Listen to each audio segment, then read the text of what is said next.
Donc là, ça a été un soulagement. Oui, c'était un soulagement, ouais. J'imagine. Frédéric, on doit passer par c'est ça. Il y a les tout un tas montagnes russes. d'émotions exactement contrastées, et puis différentes étapes. C'est-à-dire qu'effectivement, il y a l'annonce de la maladie. C'est quand même une situation qui ressemble à un cauchemar.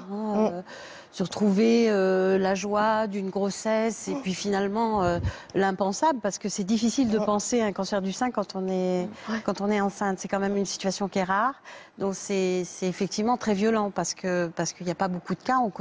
On connaît, c'est vrai, beaucoup de femmes dans son entourage qui ont eu un cancer du sein, mais des femmes jeunes avec en pleine grossesse, c'est extrêmement rare. Donc c'est vrai que ça met aussi les femmes et les couples dans une situation d'angoisse, de questionnement. On passe par différentes étapes. Effectivement, il y a un recul pris par rapport à la grossesse parce que voilà, je pense que le rôle du corps médical est très important parce que d'apporter des réponses adaptées, de voir les solutions, les options thérapeutiques qui vont être prises.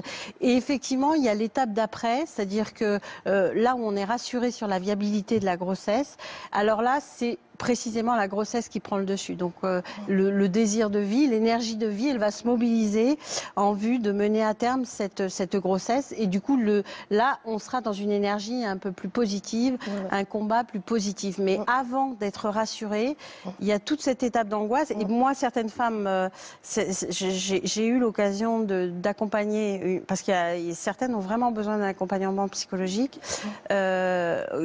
où elles avaient le sentiment aussi d'une injustice profonde et de se faire voler cette grossesse. Donc ça peut être très compliqué aussi à gérer à ce niveau-là.